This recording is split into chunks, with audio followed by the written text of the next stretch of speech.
My name is Margaret Carter, and I divorced my husband because of food. No, it wasn't some dramatic affair or a sudden explosion of betrayal in the night. It was because for years he always gave me the worst part of every meal. Trust me, you'll regret skipping this story. So before you sit back and listen, take a moment to like the video and subscribe to Grace's Truth. Now get in the mood to listen to this story because sometimes the smallest slice can cut the deepest. It started as most things do in a way so small I barely noticed. One night, Tom and I were having steak. I'd been looking forward to it all week, ribeye seared just the way I liked it. Tom carved the meat at the counter and slid a plate in front of me. The piece on my plate was thinner, full of gristle. His thick and juicy sat steaming beside a perfect dollop of mashed potatoes. I told myself it was an accident. He probably didn't notice. The next week we had salmon. He gave me the tail end, the thin, dry part. He took the thick center cut, pink and moist. Again, I said nothing. Years into marriage, you learn to choose your battles. Or at least, that's what I told myself. But the pattern didn't go away. In fact, it became something I could predict. If there was a burnt edge on the casserole, it landed on my plate. If there were two pieces of chicken, one plump, one bony, I could already guess which one I'd get. It was so consistent that I started joking in my head. If I ever needed to hide something I didn't want, I should put it on my plate. Tom would never take it. Still, I didn't say a word. I was raised to be grateful for whatever was given to me, and complaining about food felt petty. One Sunday, I made roast beef with garlic butter. It was perfect, tender and pink, inside the crust golden. I carved the first thick slices and stepped aside, letting Tom plate our meals. He placed a small end slice, thin and dry, onto my plate, then piled his with the juicy center cuts. He didn't even glance at me. That night I ate quietly, chewing over something more than meat. The truth is, food had always meant love to me. Growing up, my mother made sure everyone got their fair share, even if it meant she went without. My father used to cut the last biscuit in half so no one felt shortchanged. Tom's way was different. His philosophy seemed to be take the best for yourself, then see what's left. It wasn't just food either. Looking back, I can see how the same thing played out in other parts of our life. The bigger side of the bed, his. The thermostat set to his preference always. Movies we watched. His choice. But it was the meals night after night that made it impossible to ignore. Because every plate he served me was a quiet message. You don't matter as much as I do. And once I noticed the message, I couldn't unhear it. That's when I began to wonder, was I being too sensitive? Or was this a slow, subtle way of showing me exactly where I stood in his life? It turns out I was about to get my answer, and it would arrive at a dinner party in front of friends, where Tom would show everyone exactly how much he valued me. The night of the dinner party is still sharp in my memory, like the edge of a knife that's been used one too many times. We'd invited two couples over, friends we'd known for years. I'd spent the day cooking slow-braised short ribs, mashed potatoes whipped with cream, and roasted carrots drizzled with honey. It was the kind of meal that fills the whole house with warmth, the kind that makes people linger at the table. When the food was ready, I set the dishes out buffet style on the counter, thinking that maybe this time we'd each serve ourselves. But Tom insisted on taking care of it. He said it with that half smile he used whenever he wanted to control something without looking controlling. I watched as he spooned generous portions of the mashed potatoes onto his plate, took two of the meatiest short ribs, and left the smaller, more bony pieces for me. He slid my plate across the counter like a dealer in a card game. "Small appetite, right, Maggie," he said with a chuckle. The room went still for half a second, the way it does when someone says something slightly off, but no one's sure how to react. Then one of our friends, Mark, gave a polite laugh. His wife, Elaine, looked down at her plate. I forced a smile, but inside I felt my stomach turn, and not from the food. It wasn't just what Tom had done. It was that he'd done it in front of people confident enough to make it into a joke. That told me this wasn't unconscious behavior. This was deliberate. As the evening went on, I barely tasted the food. I watched Tom's face as he laughed, poured wine, and carried on as though nothing had happened.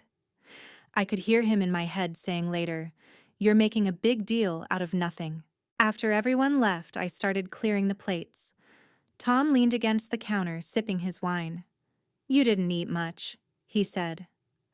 "I wasn't very hungry," I replied, stacking the plates in the sink. He shrugged. "That's why I gave you the smaller rib. No sense wasting the good stuff if you're not going to finish it." The good stuff. The way he said it, like it was his by default, made something shift in me. It was small, almost imperceptible, but it was the beginning of the crack that would split us apart. Over the next few weeks, I started paying attention. Tuesday night chicken thighs. He served himself the plumpest, me the one with the skin peeled off. Friday baked salmon. He took the middle flaky section. I got the end thin and overcooked. I realized that this wasn't just about him taking more. It was about a choice repeated, deliberate, and unspoken to give me less. One evening as we sat down to eat, I studied him. His face was relaxed eyes on the TV as he scooped the better potatoes onto his plate. He didn't even look at me when he slid the smaller serving in my direction. It wasn't thoughtless. It was thoughtless because it had become a habit built on the belief that I wouldn't object. That night, lying in bed, I thought about all the other times in our marriage when I'd accepted less without protest. Vacations to places he wanted to go. Conversations that revolved around his day, his work, his interests. Even the way he'd turn the thermostat down so low in winter that I'd sleep in socks and a sweater. The food was just the clearest, most visible example. And now, every plate he set in front of me felt like a statement I could read without words. "You get what's left." I decided to test it. I'd cook something special. Something that would make the difference between best and worst obvious. Then I'd see exactly what he chose to give me. What I found in that little experiment would leave no doubt in my mind, and it would be the first step toward ending my marriage. The experiment started on a rainy Thursday. I'd been thinking about it all week, planning it the way some people plan a surprise party, quietly with meticulous attention to detail. If I was going to test Tom, I needed a dish where the difference between the best and worst portions was so stark that even he couldn't pretend he hadn't noticed. I chose roast chicken. Not the quick weekday kind, but the whole bird seasoned with lemon, garlic, rosemary, and butter under the skin. I knew how to make it golden and crisp on the outside, tender and juicy inside. I also knew that with roast chicken there was no debate, the drumsticks and thighs were the most flavorful, while the back was mostly bone, the wings thin and prone to drying out. I spent the afternoon preparing it. The smell filled the kitchen, wrapping the whole house in the promise of a perfect meal. When Tom came home, he sniffed the air like a man stepping into his favorite restaurant. "Smells amazing," he said, kissing my cheek in that distracted way that told me his mind was already on the food. I smiled faintly. "It'll be ready in 10 minutes. When the time came, I plated the sides, roasted potatoes, glazed carrots, and set them on the table. Then I stepped back, carving knife in hand, and said casually, "Why don't you serve the chicken? You're better at cutting it." That was a lie. I'd carved more birds than I could count. But this wasn't about carving skill. This was about seeing what he would choose. Tom took the knife, hummed to himself, and began. The first piece he removed was a plump thigh, rich, juicy, and steaming. Without hesitation, he slid it onto his plate. Then came the drumstick. His. I watched my hands folded in front of me. He paused briefly before removing the second drumstick and placing it alongside the first thigh on his plate. Then he carved off a section of breast meat, not the tender inner fillet, but the outer piece with more skin, and placed it on his plate as well. By the time he turned to me, what remained were the wings, the back, and the smaller slices of breast meat. He set a wing and a bit of the back onto my plate as if nothing were wrong and said, "There you go, Maggie. That should be enough for you." I stared at my plate for a moment, then forced myself to look up, and smile faintly. "Thanks," I said. But inside my stomach wasn't just tight from hunger, it was tight with something else. This wasn't a fluke. This wasn't absent-mindedness. This was choice. I repeated the experiment twice more over the next 2 weeks. Once, with a porterhouse steak, he gave himself the tenderloin, side me the tougher strip. Then, with salmon fillets, his thick and moist mine, the overcooked ends. Every time the results were the same. The third time, something inside me shifted from curiosity to clarity. I wasn't imagining this. I wasn't being too sensitive, as he liked to say. This was who Tom was, a man who, when faced with the choice, would give himself the better portion every single time. And I started to see the way that same choice rippled through our entire marriage. I remembered the winter when the heater had broken, and instead of calling for repairs right away, he decided we could tough it out with one small space heater. He kept it in the home office where he worked, while I wore 2 sweaters in the living room. I thought of the time we went to a concert I'd been excited about for months, and he spent half the evening scrolling on his phone because it wasn't really his kind of music. And the vacations always to places he wanted. The restaurants always ones he picked. The conversations always circling back to him. The food was just the most visible symptom of something much deeper. Tom didn't think about what I might want unless it was convenient for him. I didn't say anything to him right away. Instead, I began making small changes, tiny acts of quiet rebellion. One night I plated my own meal before he could serve me, taking the thicker salmon portion without apology. His eyebrows twitched, but he said nothing. Another evening, I took both drumsticks from the roast chicken and placed them neatly on my plate. "You must be hungry," he said, trying to sound light, but his tone had a sharp edge. "I am," I replied evenly. Those small moments lit something in me, a reminder that I could in fact choose for myself. But they also made something else clear. Tom noticed when he got less. He didn't like it. One Saturday afternoon, I baked a cake for dessert. A simple yellow cake with chocolate frosting. I cut a large, even slice for myself and placed it on my plate before bringing the rest to the table. Tom looked at my plate, then at the cake, then back at me. "Why do you take such a big piece?" he asked. I set my fork down slowly. "Because I wanted it." The way his jaw tightened told me everything I needed to know. That was when I realized this wasn't just about food at all. It was about the fact that for years I had been conditioned to accept less, and he had been conditioned to expect more. And if I didn't change it, I'd keep living on the scraps of my own life. The final push came on an otherwise ordinary Tuesday night. I'd made grilled lamb chops, something we didn't have often. I had bought exactly 4, 2 for him, 2 for me. When I set them down on the counter, Tom took both the larger chops without hesitation and placed the smaller ones on my plate. That night, I lay awake in bed, staring at the ceiling, my mind turning over the truth. This wasn't love. Love doesn't mean keeping the best for yourself every time.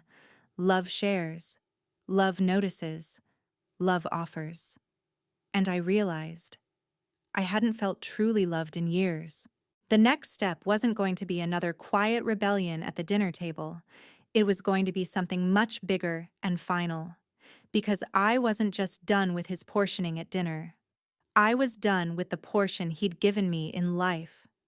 Once I decided I was done accepting less, the air in our house felt different. Not because Tom changed, but because I did. It started small, the way rebellion often does. I began serving myself dinner before Tom could reach the serving spoons.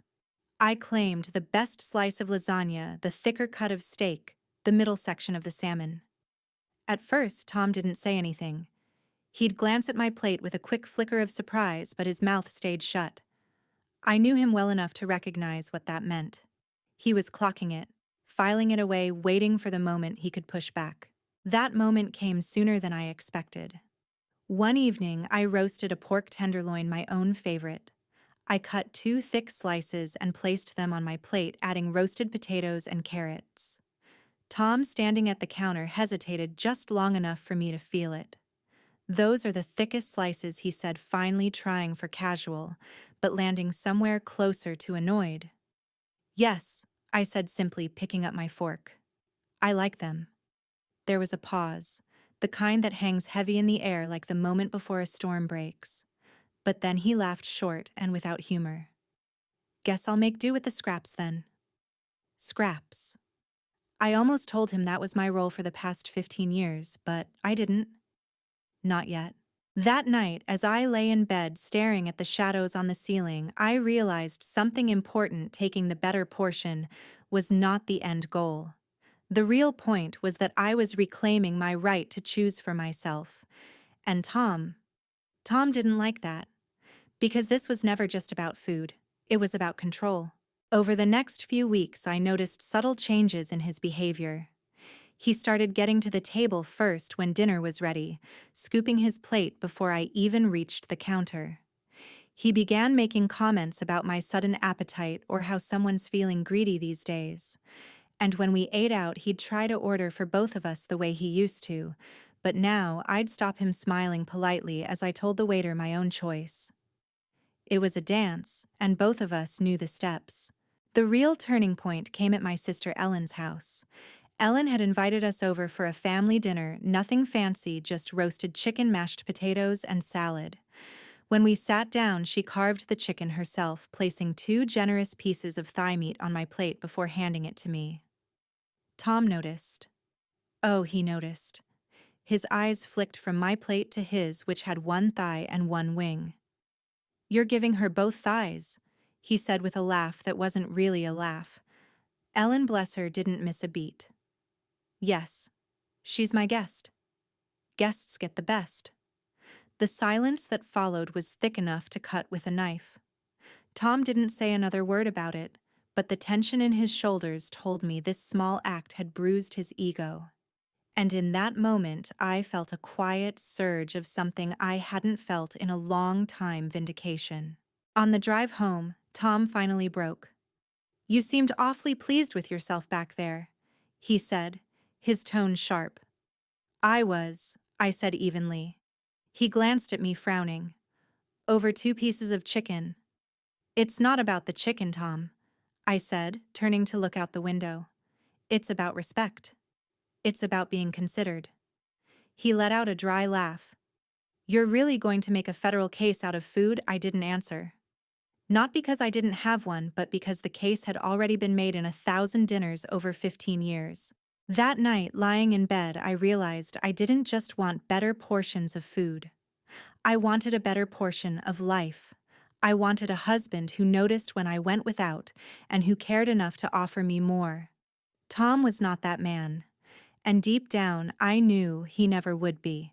The following weekend, I tested my resolve.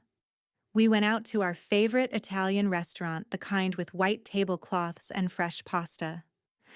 I ordered the osso buco, a dish I loved but rarely had. When it arrived, the portion was generous with 2 large tender pieces of veal shank. Tom reached over with his fork, aiming for the better piece without even asking. I stopped his hand midair. "No," I said quietly but firmly. He blinked. "What? I ordered this for me. If you wanted it, you should have ordered it." For a moment he just stared at me, his fork suspended. Then he pulled it back, muttering something about me getting territorial. But I didn't care.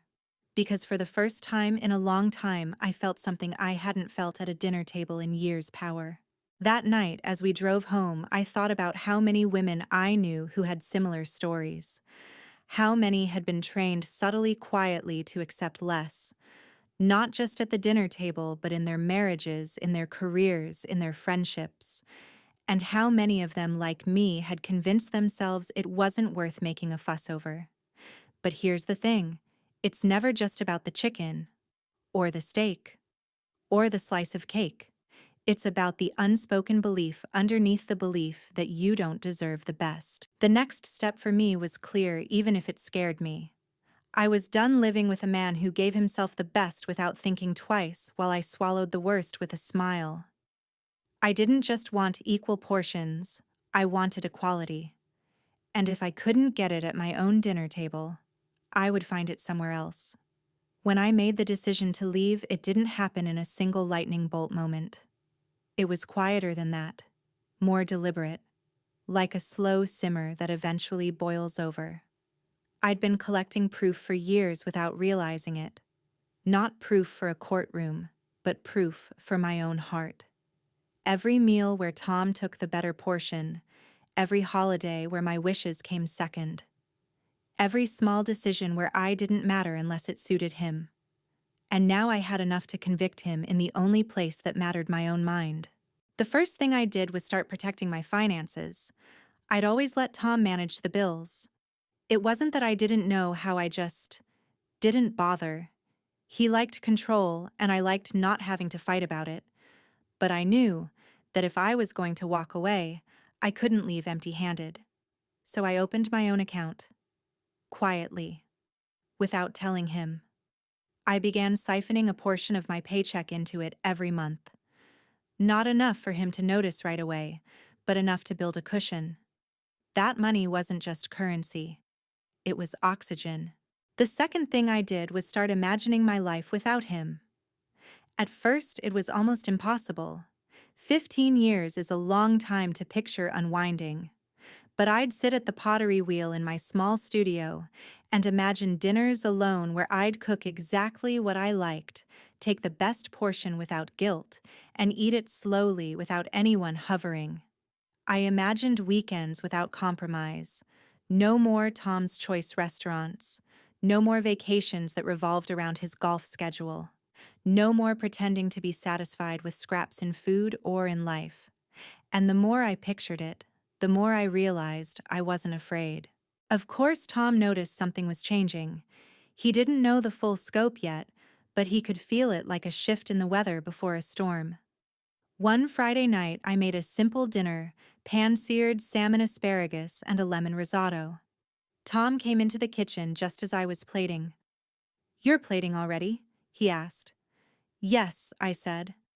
I wanted to make sure we both got what we wanted. I handed him a plate with equal portions identical to mine and watched him look down at it. He didn't say anything at first, but as we ate, he kept glancing at my plate. Finally, he asked, "So, no special treatment tonight?" I met his eyes and smiled faintly. "No, not anymore." The way he froze told me he heard more than just the words. The next day, Tom was in an unusually good mood. He brought me coffee in bed, offered to do the grocery run, even suggested we go out for dinner someplace nice.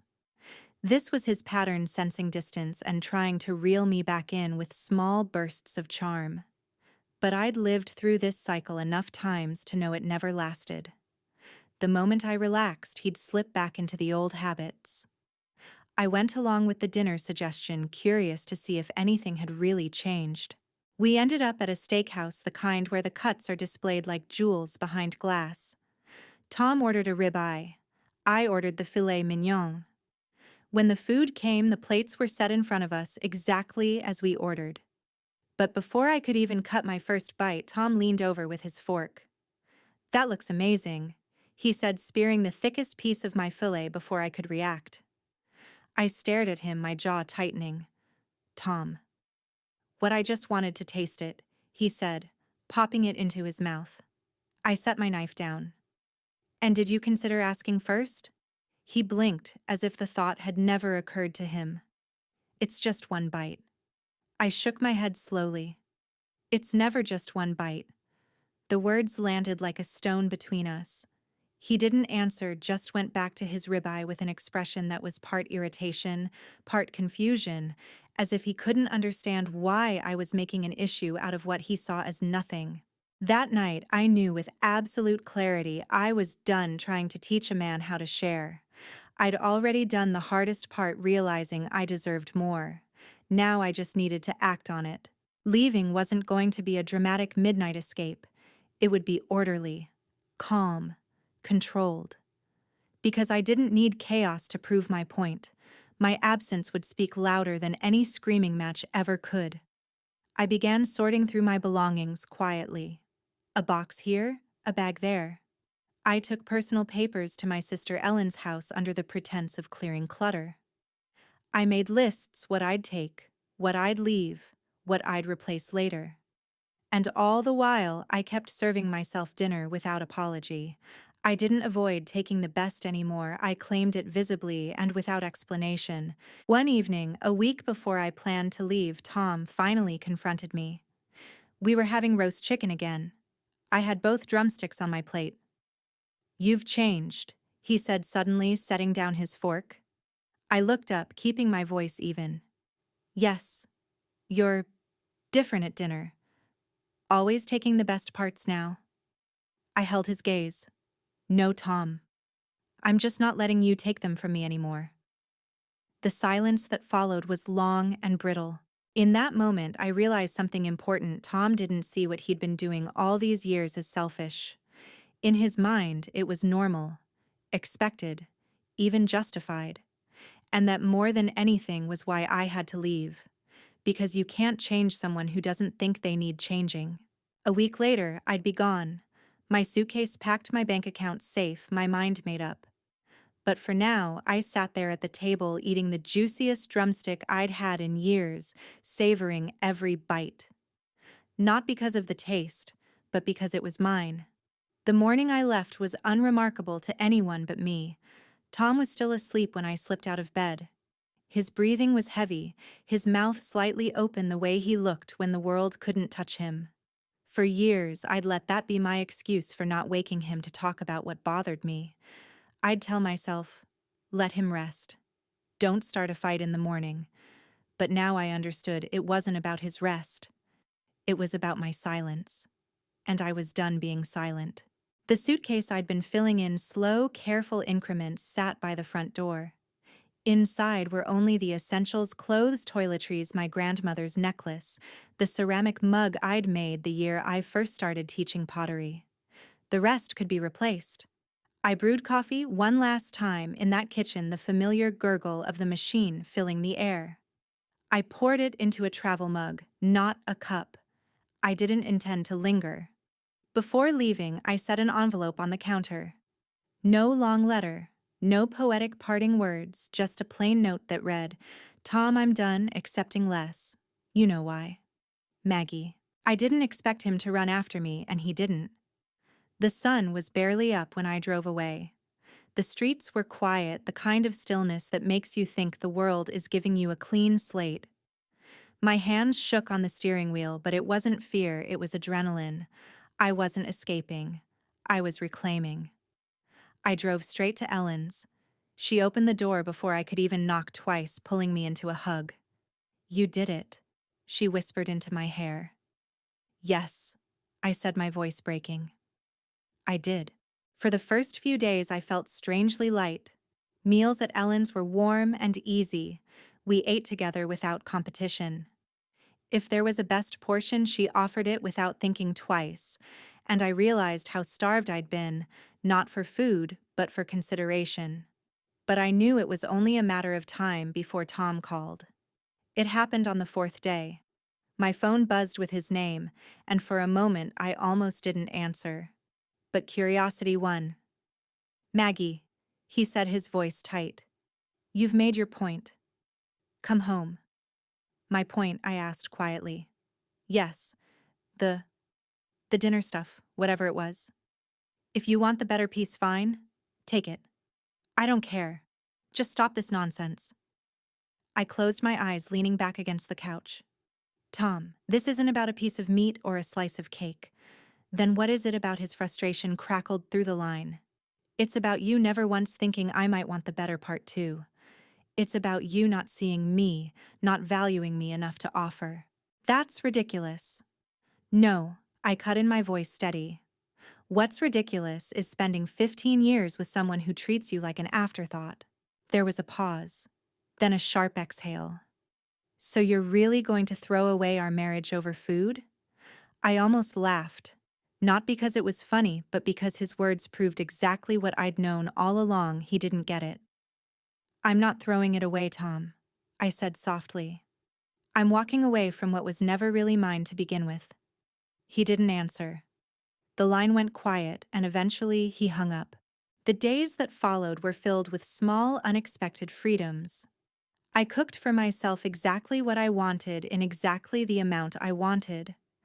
I plated my meals on my favorite dishes, no longer saving them for special occasions that never came. I sat by the window with my coffee in the morning, not rushing to refill someone else's cup first.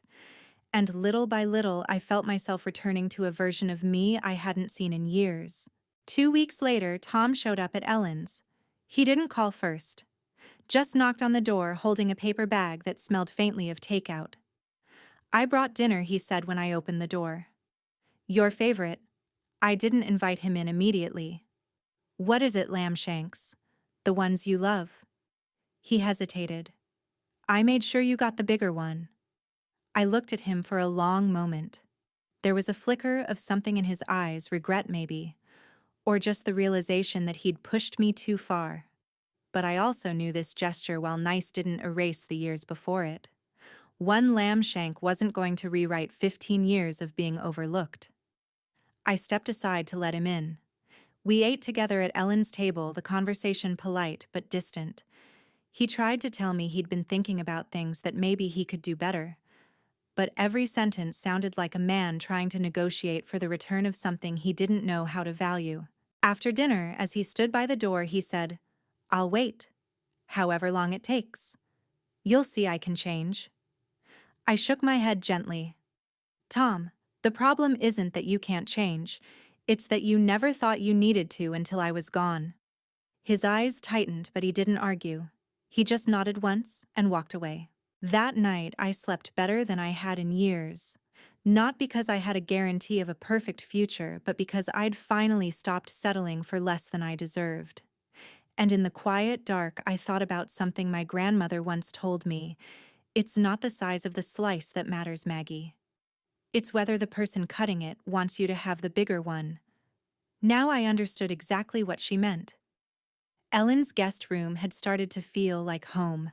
The pale yellow curtains, the soft hum of the ceiling fan, the faint lavender scent from the sachet she tucked into the pillowcase.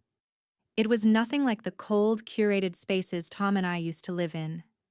Here, there was warmth, and no one was keeping score. I'd fallen into a gentle rhythm: mornings teaching pottery at the community center, afternoons at the high school, evenings cooking whatever my heart desired. I didn't have to think twice before taking the better cut of meat or the ripest peach from the fruit bowl. And each time I did, I felt an almost childlike joy, the way you do when you realize a simple pleasure has been returned to you. But Tom hadn't faded into the background. In the beginning, his attempts to reach me were predictable text messages asking if I was ready to come home, emails with subject lines like, "We can fix this," occasional phone calls where he swung between wounded and defensive. Then, about a month after I left, the tone shifted. He started showing up at my classes. The first time it was pottery. I was mid-demonstration, hands deep in a lump of clay, when I saw him standing at the back of the studio watching. The other students looked from him to me, curious. "Tom," I said, my voice neutral. "Just wanted to see what you've been up to," he replied, forcing a smile. It was strange, he'd never cared about my pottery before, but now he lingered until the class ended, then offered to take me to lunch. "No," I said, simply wiping my hands on a towel. "This isn't the place for that." He didn't give up. A week later, he turned up outside the high school as I was leaving. "I made reservations at that Italian place you love," he said, leaning against his car like we were still a couple. "I'm not hungry," I replied. "It's not about food," he said a little too quickly. "It's about us." I almost laughed at the irony. It had always been about food. Not the plates themselves, but the message underneath: "I take what I want, and you'll take what's left." The persistence wasn't romantic. It was pressure. Ellen noticed too. One evening, as we were cleaning up after dinner, she said, "You know he's trying to make this about him being the one to decide when it's over, right?" I nodded. "He can't stand that I left on my own terms." "And he's not used to losing," she added. I thought about that long after she went to bed. She was right. Tom had always been the type to frame everything as a win or loss, and in his mind, I was still a piece of property that had slipped away. One Saturday morning, I came downstairs to find Ellen at the kitchen table with the mail spread out. "This was in the pile for you," she said, sliding a manila envelope across to me. Inside was a letter from Tom's lawyer. Not about divorce proceedings, not yet, but about mediation to discuss property division and marital reconciliation. It was laughable. He wanted to split assets and talk about getting back together in the same meeting, as if my willingness to take half of what we'd built would somehow convince me to return for more of the same. I called my own lawyer that afternoon. By the time we met for mediation, I was ready. Calm. Clear. Tom, on the other hand, looked tense. His jaw was tight, his hands clasped so hard I could see the knuckles whitening. He spoke first. "I'm willing to give you the house, and I'll keep the vacation property." I let the words hang in the air before answering. "I don't want the house, Tom. I want what's fair, and I want my freedom." He smirked faintly. Still making this about some chicken leg from 10 years ago, I smiled not warmly but with the kind of composure that comes from knowing exactly where you stand. It was never about the chicken, Tom. It was about the fact that you never thought I might want it. That's the difference between someone who loves you and someone who just keeps you around. The mediator shifted uncomfortably. Tom looked away. We went through the numbers, the accounts, the shared assets. With each concession, I felt lighter. It wasn't about taking him for everything, I just wanted to walk away without chains. When the meeting ended, Tom lingered by the door. "You know, Maggie, you'll miss me eventually." I met his gaze and said, "If I ever do, it'll only be for the person I thought you were, not the one you turned out to be." Driving back to Ellen's, I rolled the window down and let the wind wash over me. It struck me how for years I'd accepted crumbs in meals in love and respect, and convinced myself I was full. But real satisfaction wasn't in settling for less. It was in knowing I could choose more. And for the first time in a long time, I felt like I'd truly chosen myself. 2 weeks after mediation, I thought things were finally settling. The papers were moving forward, my lawyer was confident, and Tom's daily attempts to contact me had dwindled to the occasional curt text, "Call me." I didn't. I'd started sleeping better, eating better, living better. Then on a Thursday night, Ellen and I were sitting in the living room watching an old movie when my phone buzzed. It was from Clara, a mutual friend Tom and I had known for years. "Maggie, are you okay? I heard about what Tom said." My stomach tightened. I called her immediately. "What did he say?" She hesitated. "He told some people you left him over a plate of food because you're dramatic, that you've been unstable for years and he just tried to put up with it." I felt heat rise in my chest. Unstable. He made it sound like you had, I don't know, issues, that he was the patient one. It was classic Tom. Twist the narrative until he was the long-suffering hero and I was the irrational wife. And what better way to discredit me than to make my reason for leaving sound absurd? He'd always known how to play to a crowd. The worst part wasn't that people believed him. It was that some of them wanted to. They wanted the story neat and simple. She overreacted. He tried his best.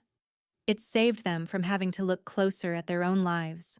The next day, I saw for myself how far the gossip had spread. I stopped by the local market for groceries, and two women from my old neighborhood were by the tomatoes talking in low voices. One glanced at me, then quickly looked away.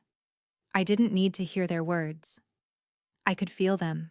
When I got back to Ellen's, she was at the kitchen table sorting mail again. "You look like you swallowed a lemon," she said. "Tom's telling people I'm unstable." I said flatly, "that I left over nothing." She raised an eyebrow. "Then it's time you told the real story." I sighed. "I don't want to air dirty laundry." "Maggie," she said gently, "you didn't ask for this, but if he's rewriting history, you have a choice. Let him or put the truth on the record." That night, I sat at my laptop and began to type. Not a rant, not an attack, just the truth. I wrote about the years of small dismissals, the subtle selfishness, the way the food was just a symbol for everything else. I ended it with, "If you think I left over a chicken leg, you've missed the point. I left because I finally realized I was worth more than the scraps." I posted it publicly on my social media. By morning, there were dozens of comments. Some were supportive. Some shared their own experiences of small behaviors that added up to something intolerable. And yes, there were a few who accused me of overreacting. But I didn't care. For once, the narrative was mine. Tom must have seen it because 2 days later he called. "You really had to post that." His tone was sharp, the mask of civility gone. "You really had to lie to our friends," I replied evenly. He scoffed. "It makes you look petty." "No, Tom," I said quietly. "It makes me look like someone who's done being silent." A week later, I was invited to a small dinner by a mutual acquaintance, someone who had stayed neutral. At first, I considered declining. I didn't want to risk running into Tom. But something in me wanted to walk into that room with my head high. When I arrived, he was already there. He looked at me across the table, a faint smirk playing at the corner of his mouth. As the meal was served, I noticed something. The hostess placed the serving dish in front of Tom first. Without hesitation, he spooned the largest portion of roast chicken onto his plate. Then, for a brief second, he glanced at me. I held his gaze, reached across, and served myself the next largest piece, without waiting for him to pass the dish. It was a tiny act, almost invisible to anyone else. But in that moment, I knew he understood I wasn't taking his leftovers anymore. That night, I drove home feeling lighter than I had in months. Not because I'd won, but because I no longer needed to. I'd already walked away from the table. By the time the court date was set, my nerves were steady. Not because I was eager for the confrontation, but because I'd already rehearsed the truth in my mind 100 times. The marriage wasn't ending because of food, it was ending because of what the food symbolized. And once you've seen that clearly, you can't unsee it. A week before the hearing, Tom requested a meeting just to talk. My lawyer advised against it, but curiosity got the better of me. We met at a cafe near the courthouse, the kind of place where the tables are too close together and every conversation feels overheard. He was already seated when I arrived, coffee untouched in front of him. He stood, smiled, the practiced, polite smile I'd seen him use at networking events, and gestured for me to sit. "Maggie," he began, "we don't have to drag this out. I can make you a deal." I leaned back, arms crossed. "Go on. You keep the house, I take the savings. We both walk away with something." And he paused for effect. "We tell people it was mutual. No more of this public back and forth." I almost laughed. Mutual, Tom. The only thing mutual about this is that we both lived under the same roof. He bristled. "You're making yourself look bitter." I met his gaze. "No, Tom. I'm making myself look like someone who knows when she's been fed scraps for too long." He sighed, feigning exasperation. "You really can't let that go, can you?" "Let what go?" "The fact that for years you made choices in the smallest, most everyday ways that told me exactly where I ranked in your priorities. That wasn't an accident. It was a pattern." His jaw tightened, but he said nothing. The meeting ended without an agreement. I walked away feeling oddly energized. He hadn't been able to mask his frustration, and that told me he wasn't in control anymore. A few days later, I received an email from a mutual friend inviting me to a Sunday brunch. Against my better judgment, I went. The crowd was familiar people we'd known for years, couples we'd dined with countless times.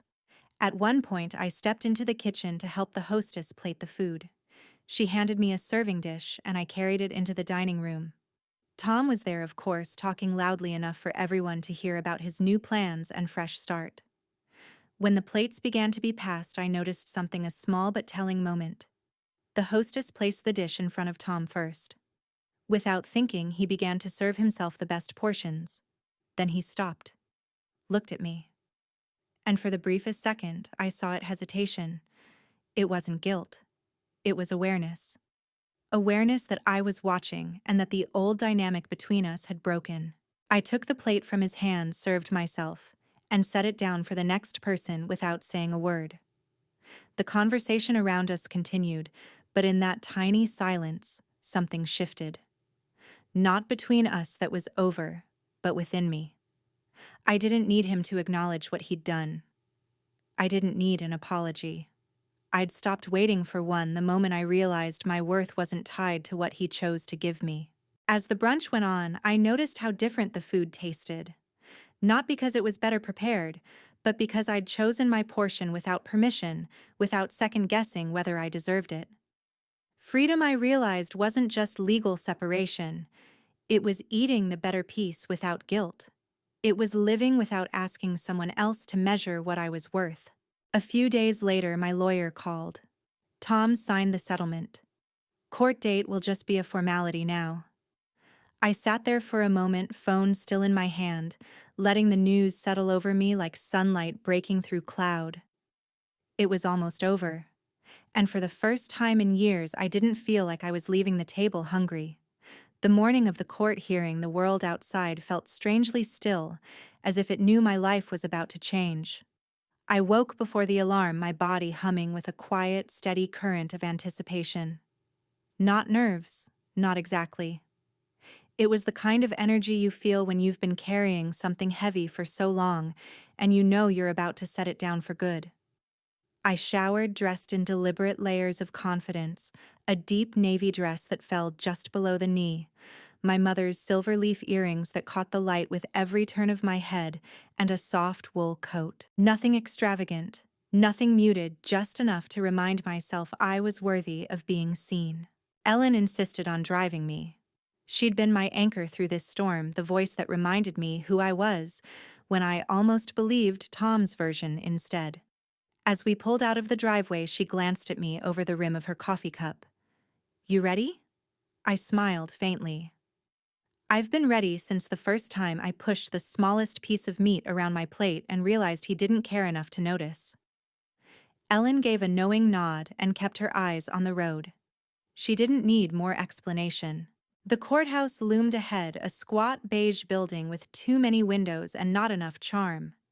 Inside, the air smelled faintly of paper and old coffee. Every footstep echoed. Courtroom 2B was smaller than I expected.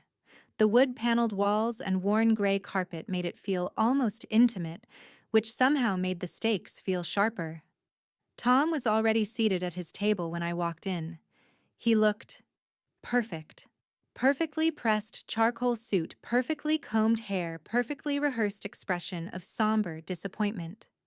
He'd always been good at costumes, whether it was the charming host at dinner parties or the patient husband who put up with his wife's moods. Our eyes met briefly. He smiled, that thin, polite curve of the lips I'd seen him use on business contacts he didn't actually respect. The judge entered papers in hand, and the proceedings began. Most of it was routine, the review of the settlement terms, the standard questions confirming we both agreed to end the marriage. It could have been over in 15 minutes. But Tom wasn't built for clean endings. "Your Honor," he said suddenly, rising from his seat, "if I may make a brief statement." I saw my lawyer's head tilt slightly, the faintest flicker of annoyance crossing his face. The judge hesitated, then nodded. "Brief." Tom stepped forward with the ease of a man who'd spent his life believing people wanted to hear from him. "I want it on record," he began, voice smooth, "that I never wanted this divorce. I tried to make our marriage work.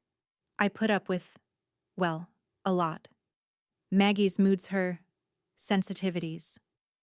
He glanced at me with just enough of a pause to invite the court and anyone else listening to imagine what he meant.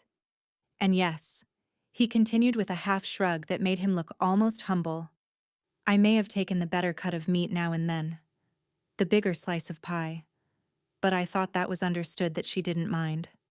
I guess I was wrong."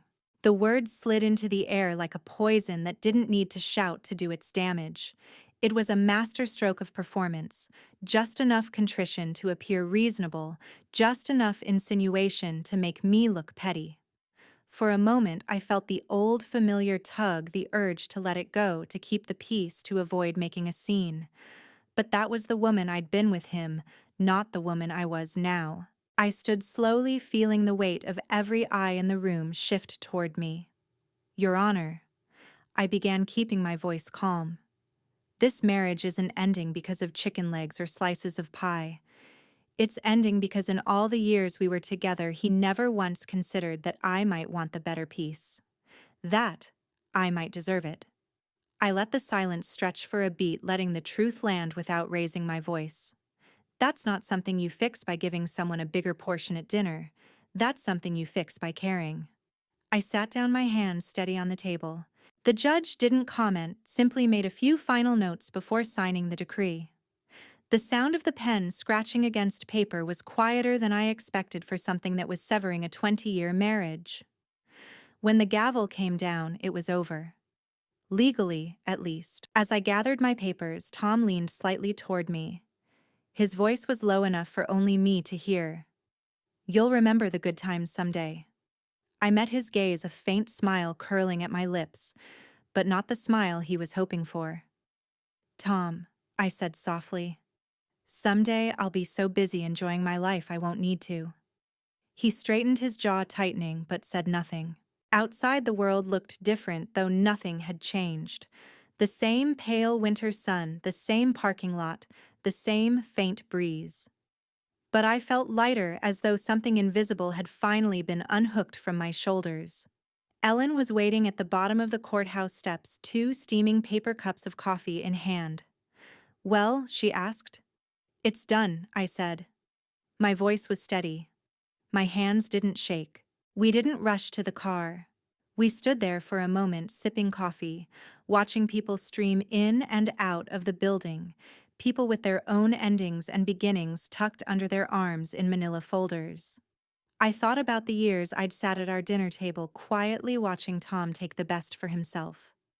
How at first I'd told myself it didn't matter, then told myself it was easier this way, then told myself I was being silly to even notice, and how one day I'd stopped telling myself anything at all and started believing the unspoken truth in his actions. You will always come second. That belief had seeped into more than meals. It had shaped the way I moved through the world, the way I spoke, the way I held myself back without even realizing it. Walking out of that courtroom, I realized I wasn't just free of Tom. I was free of that story. We drove home in comfortable silence, the kind that doesn't demand to be filled. At a stoplight, Ellen glanced at me. What's the first thing you're going to do now? I thought about it for a moment, then smiled. Buy myself the best cut of steak in the store, and eat it without asking if anyone else wants it first. Ellen laughed, the sound warm and full. Now that's the Maggie I've been waiting to see. When I got home, I hung up my coat, placed my mother's earrings carefully in their box, and stood in the kitchen for a long moment. For years, this room had been a silent battleground, a place where the smallest gestures spoke the loudest truths. Now, it was just mine. And so was everything I chose to put on my plate from here on out. Not the scraps, not the leftovers, the best parts. The first morning after the divorce, I woke up to silence. Not the uneasy silence of my old marriage, the kind filled with unspoken tension and careful footsteps, but a stillness that felt clean, untouched.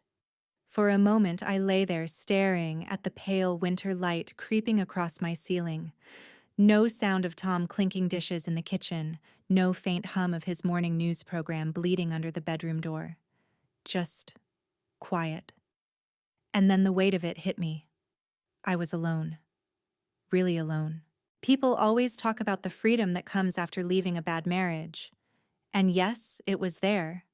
But so was the other thing no one warns you about. The emptiness. I made coffee, the sound of the drip filling the space. I realized I didn't have to brew enough for two. I could make it exactly how I liked, strong, no sugar, with the good cream I used to save for guests. And yet, as I sipped it at the kitchen counter, the taste was edged with something bittersweet. This was the same kitchen where I had stood night after night, quietly resenting the smaller portion on my plate. Now I could pile my plate high with whatever I wanted, but there was no one across the table. By noon, Ellen called. "Just checking on you." "How's the first day of freedom?" I laughed lightly. A little quieter than I expected, and emptier, but in a good way. "You'll fill it," she said. "Give it time." Filling it wasn't as easy as I thought. I went for a walk through the neighborhood, the cold air biting at my cheeks. I passed couples talking as they strolled, people walking dogs, neighbors shoveling driveways. Everyone seemed so firmly planted in their own routines, their own lives. Mine felt like a clean page. Exciting. Terrifying. That evening, I decided to cook. Really cook. Not the rushed, half-hearted meals I'd been making the past few weeks, while the divorce process ate up my energy. I went to the butcher and picked out the thickest ribeye they had. The butcher wrapped it in brown paper with a smile, and for the first time in years I didn't feel the need to say, "Oh, it's for my husband, he likes it thick." I got fresh rosemary garlic, the good butter. Back home, I put on music, not the jazz Tom liked to play during dinner parties, but my music. A little too loud, a little too joyful. The steak sizzled in the cast iron, the rosemary crackling as I spooned butter over the top. The smell filled the house, rich and indulgent.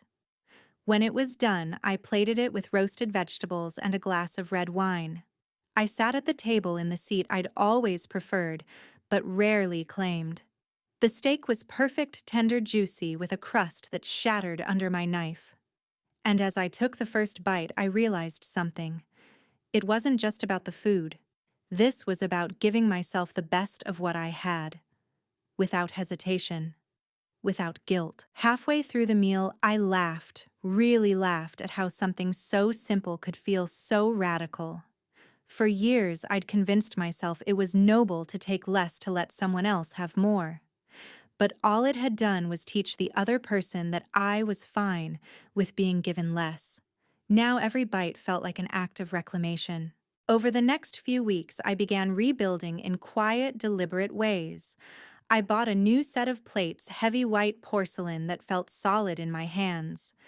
I rearranged the kitchen so that my favorite mugs were within easy reach, not shoved to the back behind Tom's collection of oversized novelty cups.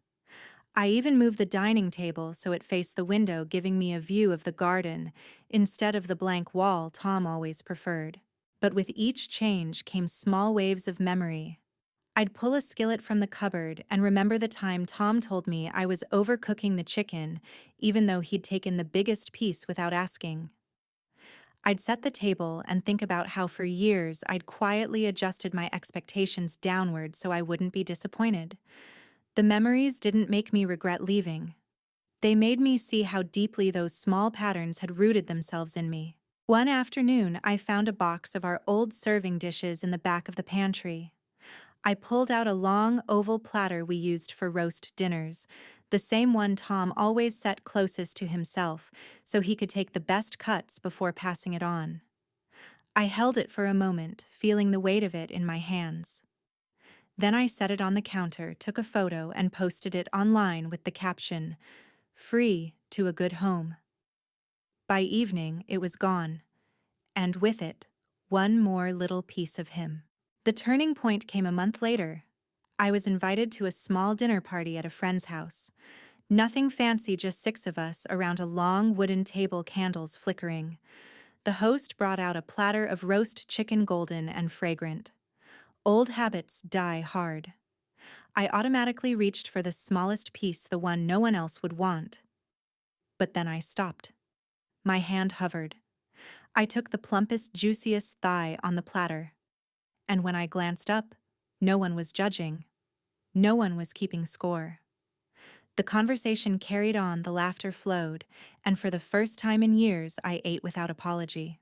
Walking home that night, the cold air biting at my cheeks again, I realized I had been holding on to more than just memories of Tom. I had been holding on to a habit of making myself smaller, and habits only break when you replace them with something better. The next day, I made a quiet decision I would throw a dinner, my dinner. I would invite people who made me feel seen, who didn't make me shrink. And I would cook the kind of meal I had always wanted to serve with no scraps, no second-class portions, and no one taking the best for themselves without asking. It wasn't just about food. It was about rewriting the story of my table. And in the middle of planning it, I knew when that night came, it wouldn't just be a dinner. It would be the final act of closing the book on my marriage, and the first chapter of something entirely mine. The night of my dinner felt like opening a new door and leaving it wide, defiantly wide. I set the table before the sun went down, letting the last of the winter light pour over the linen like milk. The plates were the new heavy porcelain, the wine glasses tall and thin, catching shadows like notes in a measure.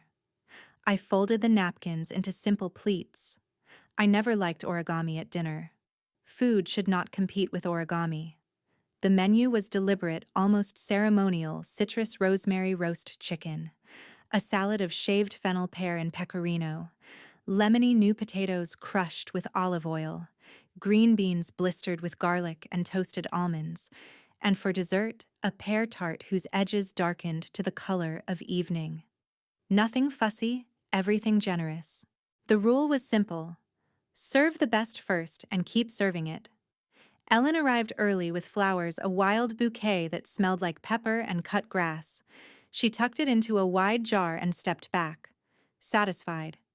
"It looks like a table that wants to be sat at," she said. "It is," I told her. "And no one's getting the bony back tonight." She laughed, quick, bright. New house rule, new life rule. By 7, the guests had gathered my colleagues from the community center, Nadia, with her quick, dry wit and paint-splattered knuckles. Mr. Kim from 2 doors down with a quiet smile and a bottle of Pinot. Ellen steady as gravity. And Clara, the friend who had once called to warn me about the stories Tom was telling. She hugged me longer than was necessary, and we both pretended it was because of the cold. We ate standing at the island to begin with, picking olives from a low bowl and slivering pieces from a wedge of aged cheddar. No one waited for permission. That, I realized, was the luxury of being among people who recognize hunger in the body, in the heart, and trust you to feed it. When the chicken came out, the whole room changed.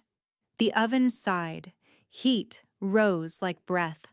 I set the platter down and saw what I had built: a table that didn't force anyone to earn their share.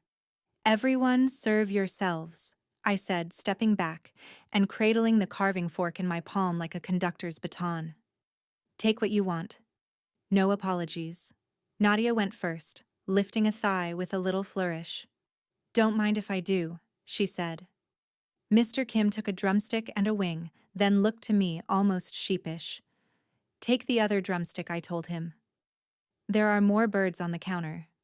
"You made 2?" Ellen said, half scandalized, half delighted. "3," I said. And it felt like a secret I'd been waiting to tell. There's enough. There's always enough when no one is hoarding. We sat and the talk flowed the way talk should, like water that's found its riverbed. We spoke of students and glazes gone wrong and winter sun on studio floors.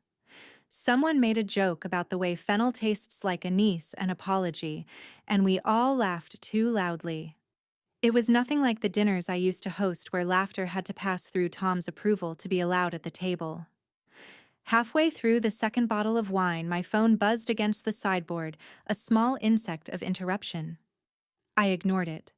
The tart needed to go into the oven. The beans needed almonds. The table needed filling and refilling, like a proof I was writing across the evening: "You will not leave hungry." The knock came just as I dusted sugar over the pears, 3 quick raps, then a pause, then 2 more. It was a rhythm I had known for 20 years. The room quieted, as rooms do when a draft sneaks under the door. Ellen set down her glass. "Do you want me?" "I've got it," I said, and walked to the entry. When I opened the door, Winter shouldered past my legs, and there he was. Tom. Dark coat, pale face, the faint sheen of a man who had misjudged the weather or his timing or both. "Maggie," he said, breath a little visible. Now's not a good time, I replied. My voice surprised me, neither sharp nor shaking, just a fact placed on the table like salt. I won't stay. I just. He glanced past me into the house, saw the warm light, the brightness of plates, the small collisions of conversation. A flash of something crossed his face. Jealousy, grief, the realization that life continued without him, and worse, enjoyed it. I heard about the hearing. I know it's final. It's final, I said. He nodded, hands still in his pockets. I brought something. He lifted a paper bag I hadn't noticed oil dark at the bottom. The bakery near my office. You liked their baguettes. You liked their baguettes, I said, but my mouth softened before I could stop it. Old muscle memory. He held the bag out. I didn't take it. Behind me, a chair scraped. Ellen appeared at my shoulder, not crowding, just present. She greeted him without warmth, and with no intention of moving. Tom cleared his throat. Could we talk for a minute? Just you and me? I looked back at the table, Mr. Kim telling Nadia something with his hands more than his mouth. Clara refilling glasses, the chicken bones piled like a little sculpture of appetite and proof. I turned to Tom. I'm hosting, I said. If you have something to say it here. Or come back another time. Or don't. His eyes flickered at the choices. He had always hated rooms where he wasn't the axis. Right, he said. Here then. He stepped inside awkwardly, as if the house itself might refuse his weight. He moved toward the dining room, stopped at the threshold, and the conversations at the table folded into a kind of careful hush. I won't take long, he said to the room, and then to me. I read what you posted. About the portions. I waited. I didn't realize, he said, and already the old impatience rose to my tongue, because of course he didn't. Not realizing had been the sea he swam in. It sounded small, petty. But I've been thinking maybe it wasn't small. Maybe I made you feel less. I'm sorry. The word was oddly light in his mouth, the way a loner tool feels in your hand. He had rehearsed this. I could hear the polish. Thank you, I said, because my mother raised me to return language with language. I accept the apology. He exhaled like he'd been underwater. I also wanted to bring this. He finally offered the bag. I took it and set it on the sideboard without looking inside. It's not some grand gesture. Just bread. I smiled.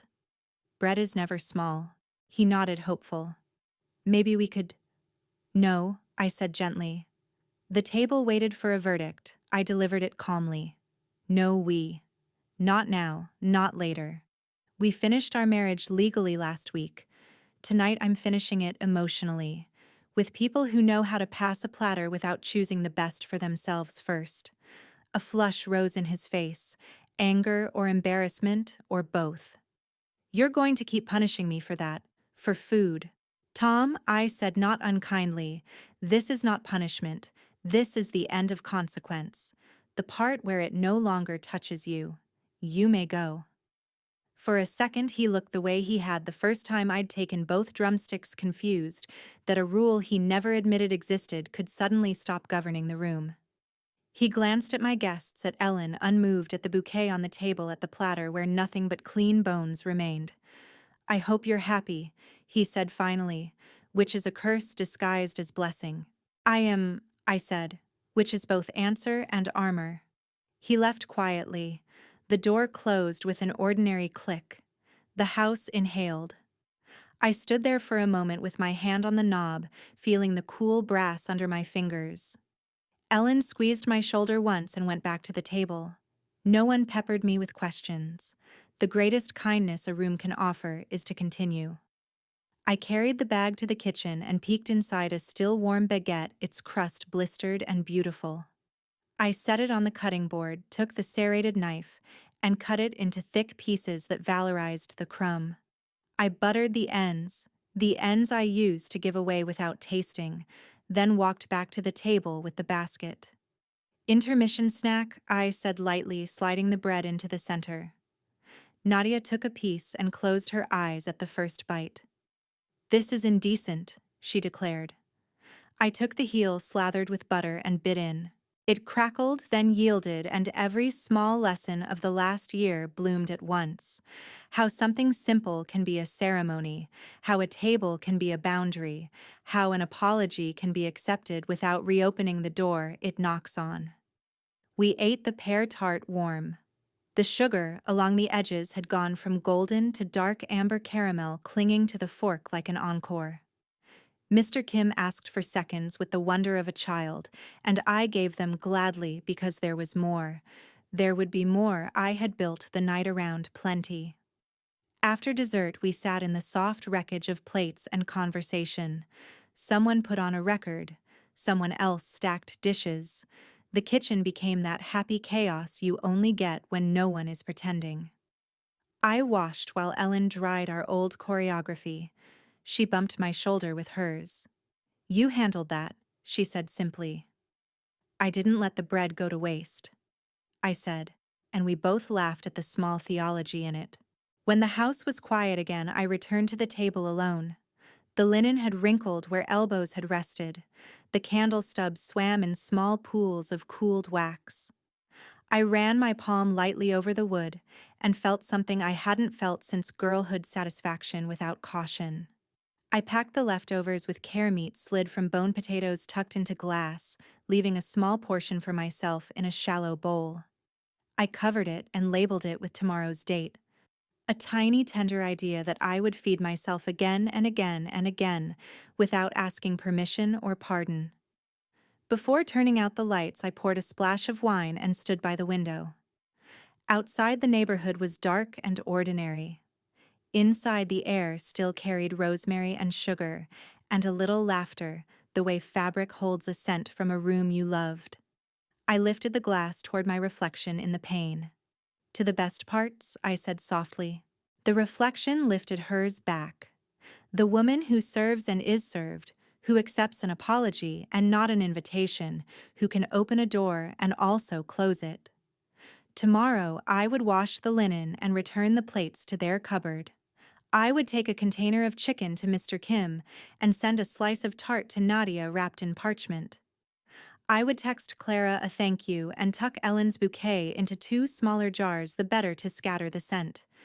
And then, because new rituals must be practiced until they are simply life, I would go to the butcher and pick out another cut I loved most.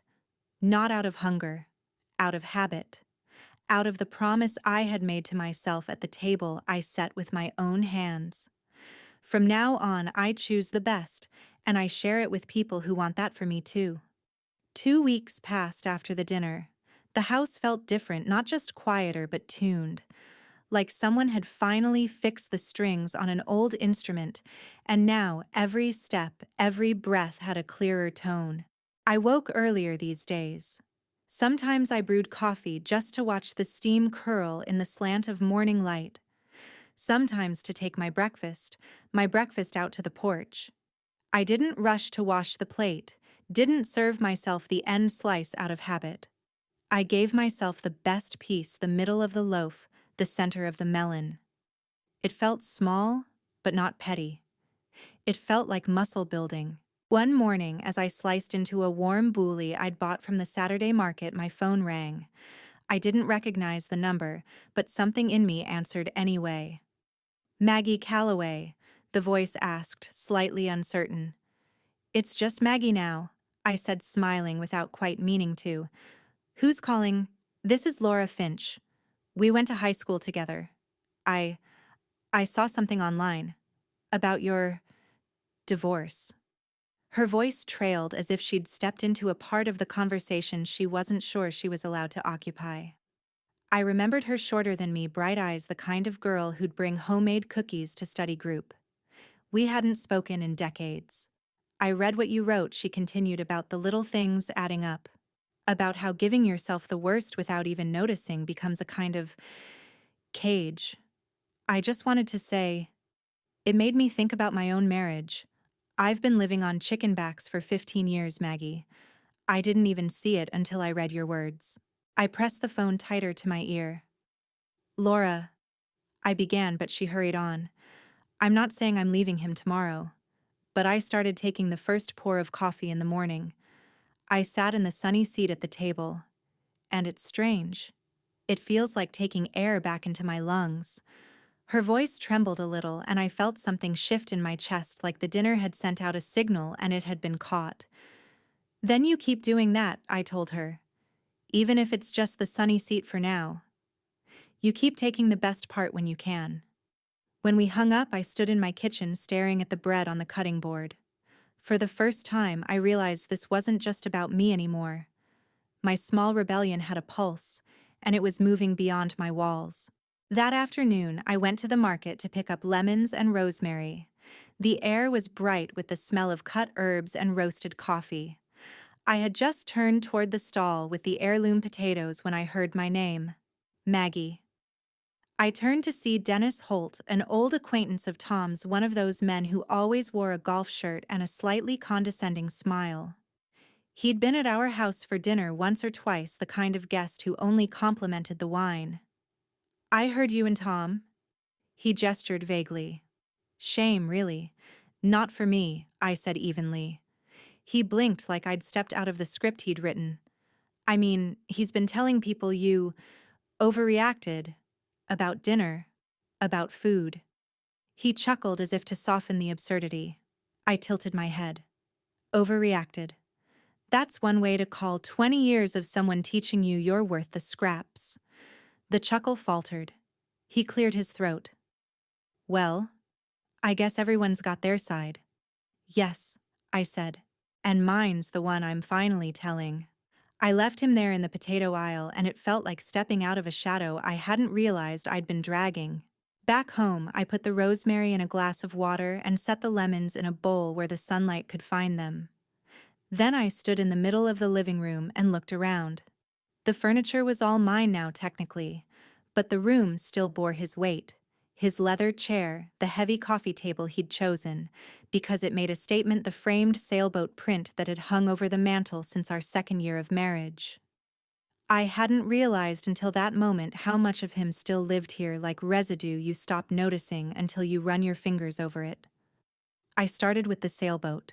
I took it down and leaned it against the wall in the hallway. The mantel felt suddenly like a bare stage ready for something real.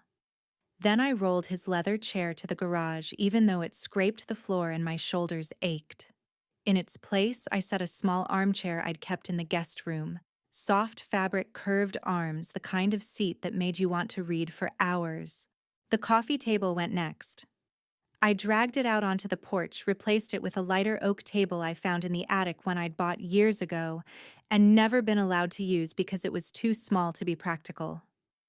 By the time I finished, the room felt mine.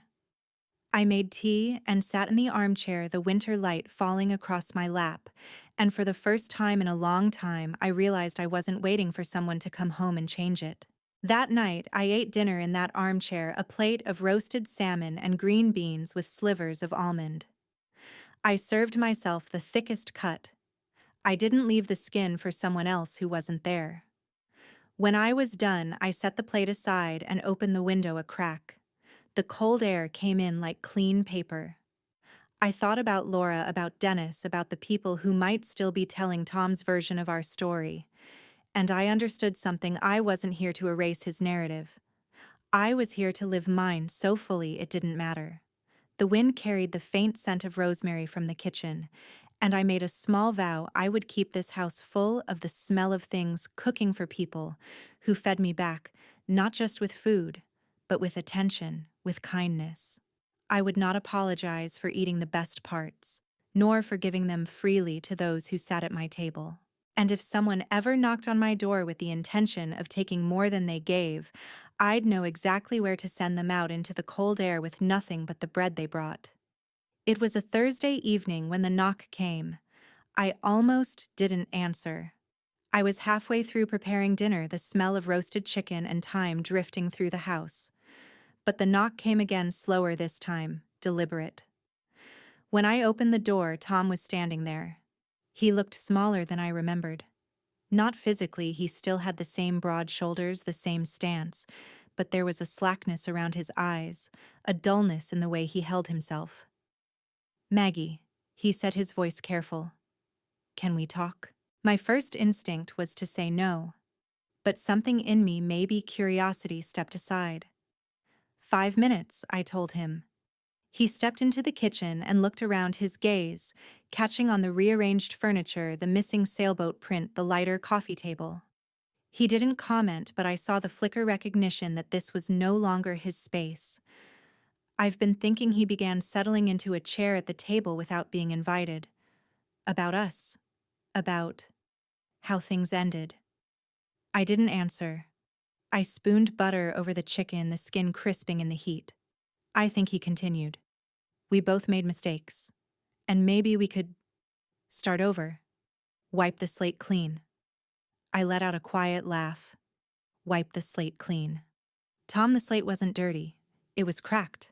And you liked it that way because it meant you got the better portion every time." He bristled. "You're still on about the food?" "It was never about the food," I said, turning to face him. "It was about how day after day you told me I wasn't worth the best. And I believed you. Until I didn't." He leaned forward, his voice dropping into that coaxing tone he used to use when he wanted me to give in. "You're overreacting. You always had what you needed." I placed the roasting pan on the counter with a deliberate clatter. "There's a difference between what you need and what you deserve, Tom." I was surviving. "I want more than that." His eyes darted to the chicken, golden and fragrant. "Smells good," he said lightly, like we were back in the old rhythm, him complimenting just enough to expect a plate. I knew exactly what he was waiting for. I took the chicken from the pan and began carving. The meat was tender, juices running clear. I sliced into the breast, the skin shattering under the knife. Then I did something I had never done in our entire marriage. I put the plumpest, juiciest piece onto my plate first. Not his. Mine. I set the plate at my seat and sat down. I didn't offer him a serving. I didn't even ask if he was hungry. He stared at me, the realization dawning. "You're really not going to?" "No," I said simply. "I'm not." The silence between us was thick. He leaned back in his chair, his jaw working. "This isn't you," he said finally. "You used to be generous." "I am," I replied. "Just not to people who take more than they give." His face tightened.